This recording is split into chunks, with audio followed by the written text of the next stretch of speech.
I am going to show you how I use the cut file today from my digital content, and I'll link to the video where I show you how to get your Creative Memories digital content into your Cricut.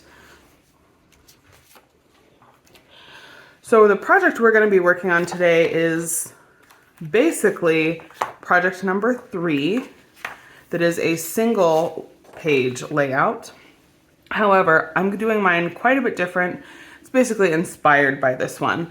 And if you have watched my other video already, you'll know that part of the reason I'm doing this is that the laser cut paper pack has been sold out since the day that this collection was launched. It's just been so popular. The papers are so cute. They are supposed to come back in stock in September. So maybe by the time you're watching this, they'll be back and you can just order your paper pack there. But I'm going to give you some other tips here instead. In the original layout, we've got 3 photos, 2 4x6 photo mats, and then 1 4x4 photo mats for some slightly smaller photos. There is a full sheet of paper, the decorative paper behind the laser cutout, and then the laser cutout that's the brown trees on top. And that's what's doing most of the work for the decoration.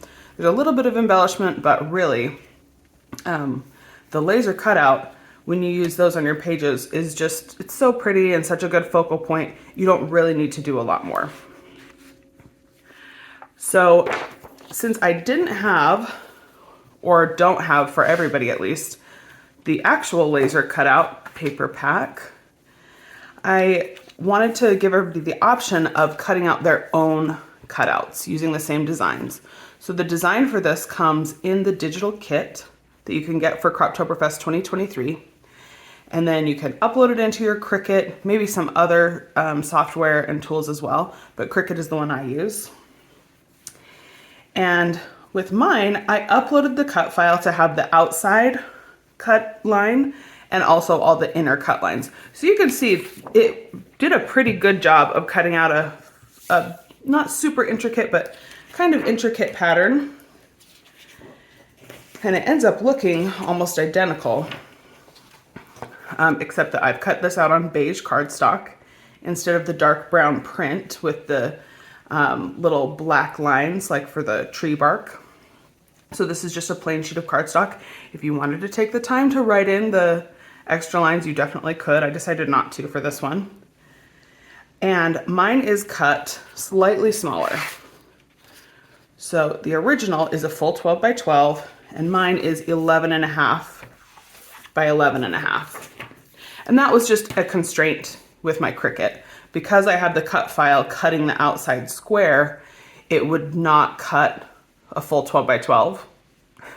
I'm sure I could set that up in a different way so it's ignoring the outside edge and just cutting the inside with the trees.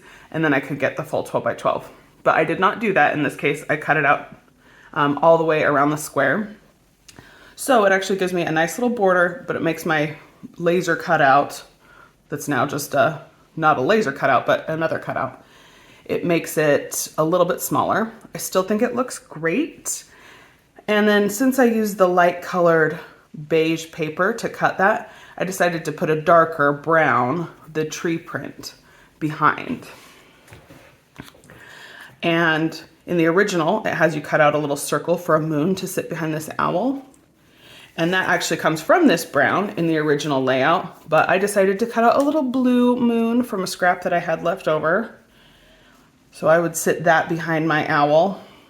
And instead of the oatmeal cardstock for photo mats, I cut out the hot chocolate or hot fudge. And I did 3 4x4 mats instead of the 3 4x6 instead of the 1 4x4. Just because I wanted to put some slightly larger photos on here. Anyway, a few small modifications. I have my little owl that I might put over here for an extra decoration. And then the other embellishments on this page come from the embellishment pack. The It's Owl Good flag and this tag for journaling here. So those are in your mini embellishment pack. And then there's a little white heart that comes from the sticker sheet. So that's where you get all the pieces for this. And you can see my layout compared to the original. I mean, the idea is very similar. but it ends up looking a little different just because I've used some different papers and things. So this is a great option if you are not able to get the laser paper pack, and if you have something like a Cricut that you can import your digital content into. I strongly recommend that you try this out. If you haven't done it yet, it's a great technique to try.